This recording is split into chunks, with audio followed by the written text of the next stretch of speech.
was the surprise one? I have 6 people written down here. We couldn't possibly get to them all in one show. So we'll go one by one and talk about which one of us you think is the worst candidate Trump pick. John, we'll start with you. Which is the worst pick so far that you've seen? So I'll go with a curveball here because I'm gonna say something that a lot of people aren't gonna say to this. But of the most damaging cabinet members that Donald Trump has picked, the one I think is going to hurt us the most is Stephen Miller as Deputy Chief of Staff of Policy. Stephen Miller is like a lot of these guys. RFK, we just called him an idiot, because he is. Stephen Miller is not. Stephen Miller is evil incarnate. He is a very, very, very intelligent, very, very bad man. And him being in charge of policy, and it seems like in particular, he's going to be in charge of Trump's mass deportation policy. That is the one that gives me the most Nazi-ish vibes of the entire thing. The one that's probably going to do the most damage. And because he's been with Trump since his first presidency, he's not going anywhere. He is firmly entrenched. And that one is going to really hurt.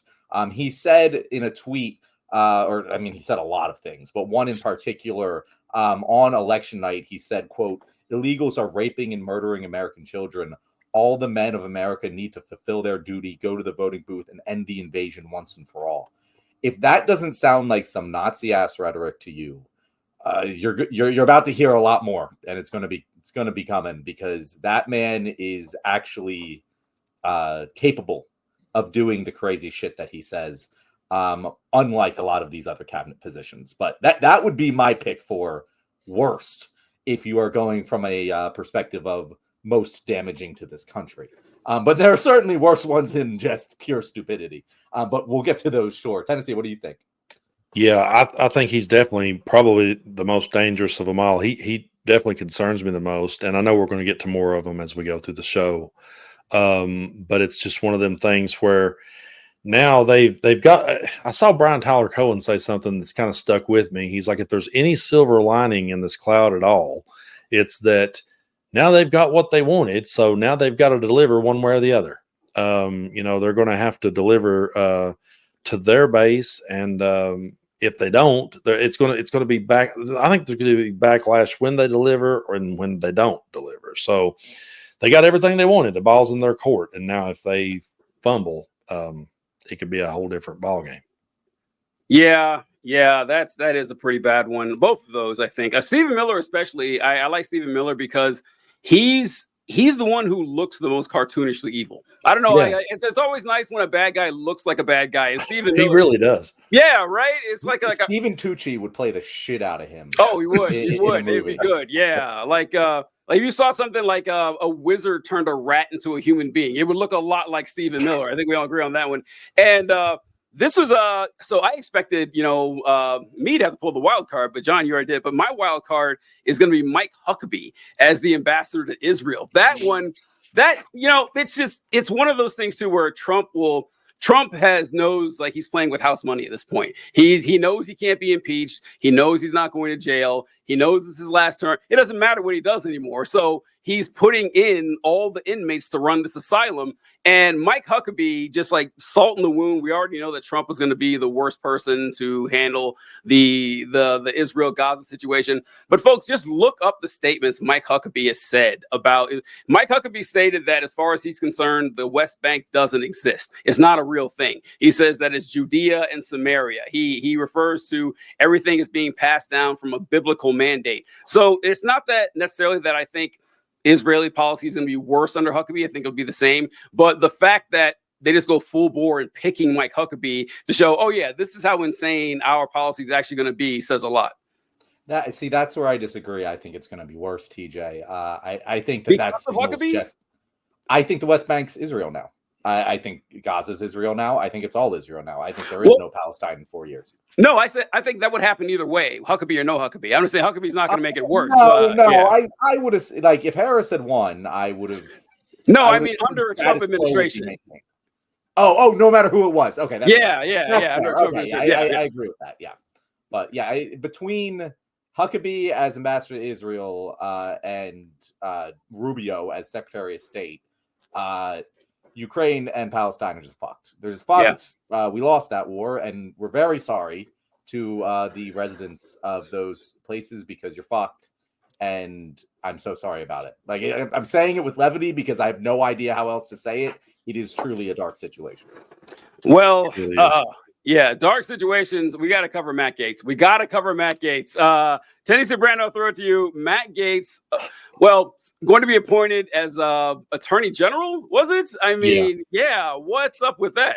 And apparently he's resigned from Congress. So he's resigned from Congress, and Kevin McCarthy is saying that this one won't get through. I have to be honest with the audience here. I don't understand fully how this all works because they're saying straight up front, Kevin McCarthy he's not going to be confirmed. He's not going to make it. So my question is, will RFK be confirmed? I don't know exactly. I got to be honest. I don't know exactly how that works, but here Matt Gaetz is.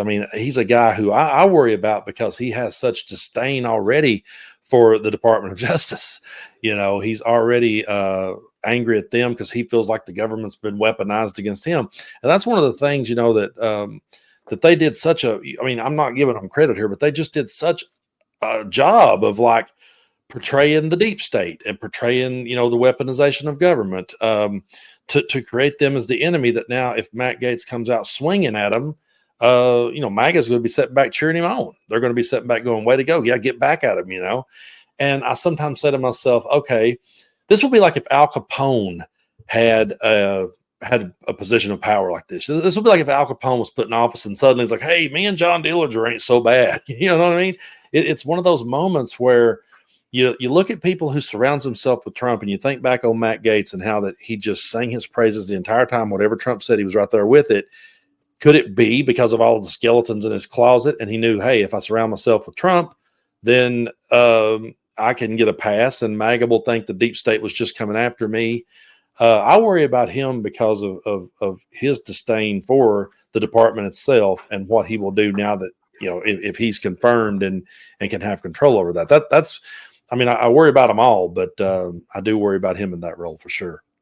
So the thing about Matt, there's several. The Matt Gaetz appointment is by far the most interesting from a number of angles because, yeah, you're right. It's sort of inmates run the asylum, but there is the House Judiciary Ethics Committee report is set to come out on Friday. By him resigning, they technically no longer have jurisdiction to release the report. But the Senate, including Republicans in the Senate, are calling for that report to be made public before nominating him. And I don't know, because as much as Republicans have a hard on for Trump and they know that it's hard to go against him, they really hate Matt Gaetz. Like, he is one of the most hated people on Capitol Hill. People despise him. It's probably the only pick that might even put up a fight. And I saw some speculation today that, Trump actually nominated Gaetz in order to be the sacrificial lamb so he could say, you guys don't nominate him, but push through the rest of my choices. No. It was reported today by Politico that he was not on the short list the day that he was selected. He got on a plane with Donald Trump and convinced him to make him Attorney General while his chief of staff, what's her name? Willa, completely forgetting the chief of staff's name, Susie Wiles, was in a different room. His chief of staff didn't know that Trump committed to making him Attorney General on this plane ride. And that is how this all happened. It is the most clear example to me of how this presidency is going to go. Because it's just going to be clusterfuck after clusterfuck. I really... It is giving me hope. It's giving me a breath of fresh air. As awful as it is to have him as Attorney General, I don't think he's going to last that long anyway. I would rather incompetence than malicious competence. I'd rather the stupidest things happen for the next 4 years than have the smart people running the ship. I don't know. That's the way I see this entire thing. TJ, what do you think? Yeah, with Matt Gaetz, I don't know. Yeah, I'm sure you guys saw with the report that he's under a federal ethics investigation for sex trafficking with minors. Him and a buddy of his who already went to jail for this, and they've got records, they've got videos, and they've been talking about doing this report for a long time. And at the buzzer, like, I don't know what Matt Gaetz said to Donald Trump to nominate him for this job, but Gaetz is certainly under the impression that he's getting this job. The fact, like Tennessee Brandon mentioned, the fact that he resigned from Congress, and Matt Gaetz resigning from Congress isn't just something that doesn't matter. It's a big deal because the House majority is still razor thin. So him leaving takes away one of the seats from the Republicans, and they need to have a special election. Now, of course, that's going to go to a Republican anyway. Gaetz comes from a pretty safe district, but he's not acting like someone who doesn't plan on getting the job. And as to him staying a short time, yeah, possibly. I mean, I remember when Trump came in office the first time, he nominated Jeff Sessions. If you guys remember Jeff Sessions from back in the day, I think he was a senator from Alabama. And Jeff Sessions was a horrible person too. And he quit. He said, I can't work with Donald Trump. But this new slew of people that they're nominating, I think they know what an awful person Trump is, and they don't care. They love living in the mud like this. And this time is going to be pretty difficult. I heard someone say this, and I thought it was perfect to describe this last week, honestly, that what makes this so depressing is that you turn on the news, you open up your phone, you just look around where you live.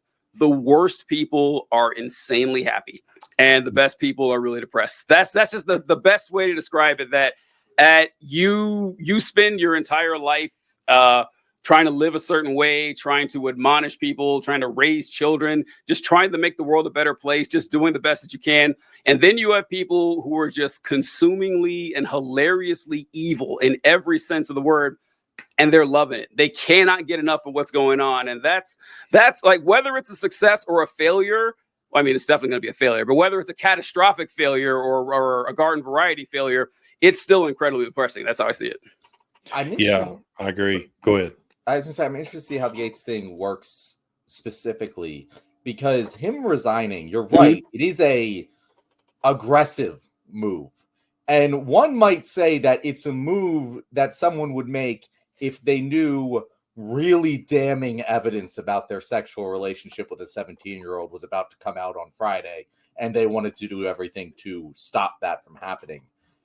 Not that this is going to sink any fucking Trump administration or anything, but the way that you see Republicans even distancing themselves from this, it does lead me to believe that there is a lot of fire behind this smoke, and it is the kind of thing where you can sort of start to make building blocks of some sort of legal resistance to things that are going on. It's nothing in and of itself, but if you stack up enough of these, it's going to create a negative feedback loop.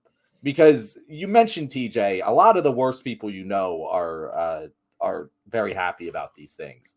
But also a lot of the worst people you know are upset about some of them. Like, I've seen a lot of Republicans upset about Trump picking war hawks, such as Rubio, to be in his cabinet.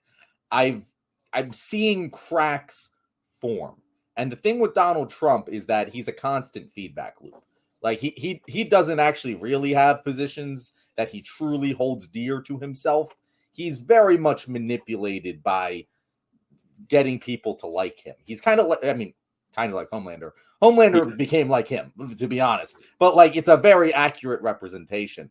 And so if you're able to just reverse the Trumpism, how Trump just smashes us with so much misinformation and lies and incredibly boorish behavior that like we can't focus on any one thing. If you begin to destroy enough things about him and get enough people that were on his side, that whose opinion he cares about, to be upset with him, I don't know. I'm just looking at silver linings here because it's all fucked.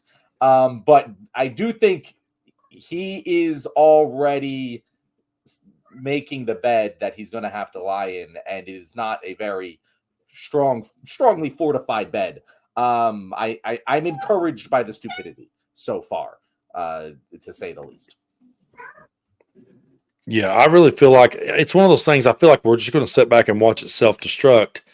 And the sad part about it is all the people that's going to be affected by it when it does. You know what I mean? That's the thing. I think a lot of people in MAGA land, they're of the nature, they don't trust the system, they don't trust the government, they don't trust any of our institutions, and they're all for burning it down. So you're going to see them be gleeful about this. You're going to see them, yeah, let RFK Jr. I mean, Trump literally said, "Have fun with it, Bobby." That's literally what he said. And so they're just all right now flexing. They're all right now excited about it. And my question is, what's going to happen when all this starts to come into play and it starts to hit them? And suddenly they look around and go, wait a minute, why is this happening to us? We thought it was supposed to be great again, and suddenly it's not. Will they already have a built-in scapegoat and somehow find a way to blame it on the Democrats? Or will they finally start to wake up to realize, they played us to get in here and to get power? So it's going to be interesting to see the next 2 years, especially. It's going to be really interesting to see how long they can all work together. Because even though, the first time around Trump was working with people that were in the system, now he's just picking the crazies to run the asylum. But it's still one of those thoughts like, how far will they be able to go before the wheel starts to come off themselves and we sit back and watch them self-destruct? My thing is, I just feel bad for all the people that's going to be affected while they do it. That's a really good segue into our next topic. But before we get to that, I just want to say, everyone watching, like and subscribe. We very much appreciate you being here, the left wing, and just do that and continue to watch our videos, because we have Tennessee Brando on all the time, many guests like him, and we're trying to build a coalition of content creators here to have a resistance of any way, shape, or form, and build, what the right has built that got Donald Trump elected. That's what we're trying to build over here. So very much appreciate all your viewers. Thank you very much for coming and watching The Left Wing today. If you were one of our over 1,000 live viewers, we very much appreciate you. And again, cannot stress this enough, hit that subscribe button. And Absolutely. If you're one of our hopefully maybe hundreds of viewers who are watching this clip on YouTube later, also hit that subscribe button. And if you want to know where to find Brando, well, you probably already do because he brought you here. But Brando, for the rest of them, tell us where they can find you. Well, I'm Tennessee Brando on YouTube and on most platforms. On Instagram and TikTok, I'm TN_Brando. So you can find me out there. But guys, I really appreciate you having me on, and everybody go over and subscribe to the Left Wing Pod. I was glad that we was able to run this show on both channels and bring our audiences together. You're two of my favorite voices, and it's just always a pleasure to sit down and talk with you. I just like to sit back and be in a different seat. It's like a lot of times I'm the one doing it. I interviewed TJ last week, and it's like now I just like to sit back and have the conversation. And I saw a lot of people in the comments. Someone said they love the collaboration. So I'm glad we made it happen. And everybody go over and subscribe to the Left Wing Pod. And let's keep having these kind of conversations, and let's learn how to laugh. Let's do it. Thanks so much, Tennessee Brando. Folks, really appreciate you watching the show. It's been great. It's been fun. It felt kind of odd because I feel like we were on his show more than he was on ours. But look, it's great. It's first time everything. So thanks a lot. We'll catch you guys later. Thank you. All right.